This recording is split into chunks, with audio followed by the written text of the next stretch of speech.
appropriately dressed. We will ask the Sergeant-in-Arms just to note those members, and we will refer all of those members to the Ethics Committee to deal with that matter. We do understand that there's outstanding matters that must serve in front of the House, those matters from last year and the year before, and we are expecting a report, a detailed report from the Ethics Committee within the next couple of weeks to conclude all of those matters. Honourable members, can I just mention that the Honourable Burger's wife, Mrs. Anna-Marie Burger, is in the stand. I've just received the names now, as well as the Deputy Secretary of the EFF, Ms. Nokutula Nhlokoti. You are most welcome that you have supported your members. My apologies, I did not have the names with me previously, but you are most welcome. Honourable members, we will now deal with the notices of motions. I have the following. I have Honourable Matkashela, I have Honourable Knutse, I have Honourable Kasim, I have Honourable Matkashela again, Honourable Fishlani, and then Honourable Pillay, in that order. I hope I am correct. Unless I know Honourable Matkashela, the Chief Whip, obviously always wants to do both his notices of motions. He will just indicate to us in that respect. Over to you, Honourable Matkashela. Thanks, Honourable Speaker. Greetings once again. Madam Speaker, I move without notice in terms of Rule 130 that despite the provisions of the Standing Rules of Procedure of the Eastern Cape Provincial Legislature, that the House approves change on starting times of the House as follows.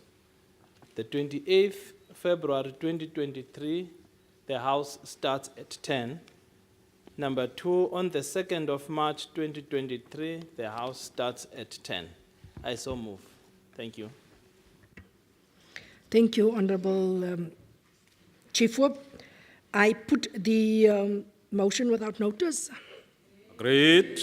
Thank you. Honourable Matkashela. Thanks once again. Honourable Speaker, I move without notice in terms of Rule 130 that the House observe that rural areas and rural-based municipalities constitute the greatest landmass in South Africa and the Eastern Cape Province. Acknowledge that rural areas and thus their municipalities were systematically underdeveloped by both the colonial sustainable livelihoods through service delivery, poverty alleviation and employment initiative in the rural localities. Urge the government to strengthen its programs in this regard through collaborative programs focused on changing the face of the rural landscape.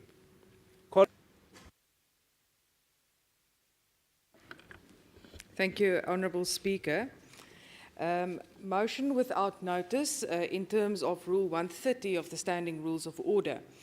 Noting that the South African Proteas women's cricket team reached the finals of the T20 Women's World Cup right here in on South African soil, with matches being played in Gqeberha, Paarl and Cape Town. They have made history by being the first South African T20 team to reach an international final. Although they were sadly defeated in the final last Sunday against Australia, we as South Africans remain incredibly proud of what they have achieved, and we remain steadfast behind them into the future. Never in the history of South African T20 women's cricket was a ladies' team able to sell out the tickets to Newlands cricket grounds with a capacity of nearly 13,000 people. Not only did South African women take this nation all the way to the final, but they also decimated stereotyped gender roles. A wonderful tribute to the strength of women. What this team has achieved is a testament to the fact that the sport has the potential to shatter all barriers and uplift women in South Africa and all over the world. Moving that the Eastern Cape Legislature congratulate the South African women's cricketers, the Proteas, for their valuable role in uplifting women's sport and breaking down stereotyped gender roles. I so move. Thank you, Honourable Knutse. Honourable members, I put the motion without notice for adoption. Thank you, Honourable Knutse. Thank you, Honourable Speaker. Notice of motion in terms of Rule 131 of the Standing Rules of Order, noting that as from the 30th of April 2022, the combined debt of local municipalities to Eskom had surpassed the 2.8 billion rand mark, with the main culprits being Enoch Nkajima, Walter Sisulu and Inguba Yetemba. None of the municipalities with Eskom debt in excess of 30 days have ring-fenced any funds for the payment of Eskom, and only one of the municipalities with payment agreement with Eskom is honouring that payment agreement. That the House resolves that a joint multi-party disciplinary task team be formulated, which includes Provincial Treasury, COCTA, SALGA, and the National Task Team on Eskom in order to develop a strategy to deal with escalating Eskom debt by local municipalities, the implementation of payment plans that are honoured by local municipalities, and the ring-fencing of budget for Eskom debt. I so move. Thank you, Honourable Knutser. Honourable members, we note the motion and we will debate it at a later stage in accordance with Rule 133.1. Can we go over to Honourable Kasim? Oh. Thank you, Honourable Speaker. Honourable Speaker, I hereby move in terms of Rule 131.1 of the Standing Rules of this House, noting that on the 4th of September 2022, 3 men were gruesomely shot dead in broad daylight in Indu Street, Missionvale, Gqeberha, that the shooting is alleged to be gang-related and that gang-related activities are on the increase in the area, that the Missionvale community forms part of the wider Algoa Park Police Station precinct, which includes, amongst others, Algoa Park, Young Park, parts of Corsten, the Neve Industrial Area, and Sidwell. 4, that the SAPS crime statistics show that in the 2021-2022 financial year, 36 people were murdered, and that 34 attempted murders and 55 sexual offences cases were opened at the Algoa Park Police Station. 5, that the crime stats in the 3rd quarter of this financial year show a further 21 murders, 21 attempted murders reported at the Algoa Park Police Station. Further noting 6, that gang-related activity has been directly linked to an increase in a wide variety of crimes ranging from theft to murder. 7, that there is a lack of visible policing and poor response times in the areas. 8, that the community of Missionvale, including the ward councillor, Councillor Teslan Boyson, has been requesting the South African Police Service to increase police visibility in the crime-stricken area. And 9, that the community recently took to the streets as they feel that they are being left to their own devices and are calling on for the establishment of a satellite police station. This House would therefore resolve, Honourable Speaker, that the MEC responsible for community safety, working with the South African Police Service, makes a concerted effort to engage with the Community Policing Forum and other stakeholders, including other stakeholders' service in Missionvale, to identify challenges on the ground. 2, that the critical vacancies at the Algoa Park Police Station be filled and resources such as vehicles are made available as a matter of urgency. 3, that the MEC, working with the South African Police Service, explores the possibility of establishing a satellite or mobile police station to serve the community of Missionvale and surrounding areas. And 4, that this proposal must include the provision of additional manpower and vehicles to ensure that such a satellite or mobile station is well resourced. I so move. Thank you, Honourable Kasim. Honourable members, we will note the motion and it will then be debated at a later stage in accordance with Rule 133.1. Now call upon Honourable Fishlani.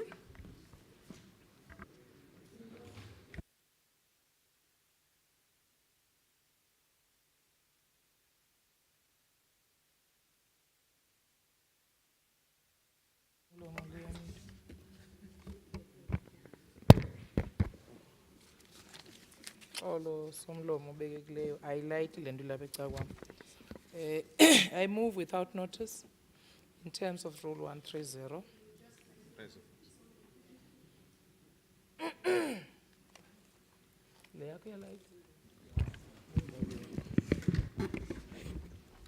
IT. And damage. I move without notice in terms of 130 that the House knows with dismay the impact of devastating rolling blackouts on the local small businesses, who mostly do not have access to alternative power, such as generators and solar panels, to power their operations. These businesses are the lifeblood of our country's economy, as they make up about 98% of the South African businesses, contributing 38% towards our country's GDP and immensely reducing the unemployment rate by employing over 50% of the nation's labor force. Further notes that some of these small businesses are still reeling from the loss of income brought by the COVID-19 hard lockdowns and are now faced by the prospect of shutting down for the good due for the loss of the productivity, stock, and revenue that is a result of load shedding that goes for the multiple hours a day. This spells doom for the South Africa that has about 11.9 citizens who are already unemployed and experiencing poverty in various forms. Acknowledges that these blackouts also compromise the security systems of businesses who are left vulnerable to burglaries and other criminal activities due to some security systems being rendered useless due to the unavailability of power. Loss of property due to theft further contribute to the paralysis of the small businesses and does no favors for the fight against crime in our communities. Further acknowledges that the forecast of blackouts continuing up to 24 months calls for a swift action from government. The loss of power generation has already culminated with the loss of billions of rands for the South African economy and will further affect the economic growth of the country if no action is taken. Calls on government to accelerate its plans to address energy insecurity in South Africa, to take reasonable action to salvage the situation and provide additional support to small businesses with regards to the acquiring of alternative power sources, such as generators, and equip them to small business on how they can potentially minimize the impact of load shedding and keep their operations afloat. I so move, Honourable Speaker. Thank you, Honourable Fihlani. Honourable members, I put the motion without notice for adoption. Thank you. Honourable Pillay, you are the last one. Honourable Speaker, honourable members, greetings from my profound organization, African National Congress. Honourable Speaker, I rise to move in Rule 131 of the Standing Rules of the Procedure that this House acknowledges that it has been estimated that the livelihoods of nearly half of the world population is dependent on cooperative enterprises. We further note that the world's largest 300 cooperative together got a revenue of 300 trillion, which can be equated to the total GDP of in the European Union nation, Spain. Cooperatives place an emphasis on job, security, improved working conditions, and support community facilities like public health centers and schools. We further note that the cooperatives are often very attractive to the public service workers, and the formation of consumer cooperatives can provide a high-quality service at a reasonable rate.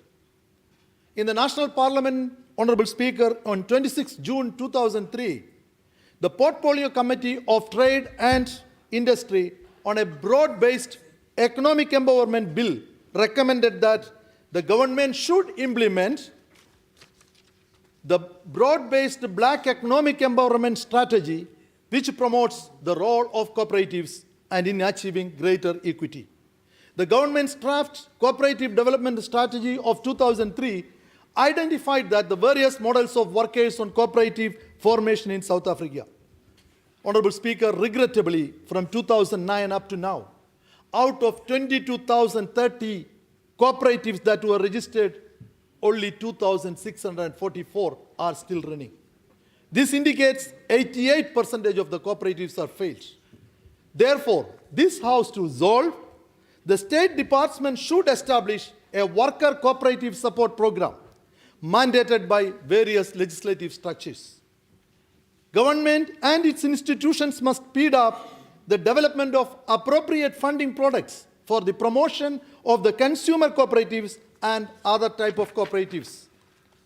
Thirdly, the relevant departments must provide training and technical assistance in startup, expansions, and buyouts and rescues. Lastly, this House further resolves government should greater points to cooperatives to facilitate the preferential procurement from state departments. I so move.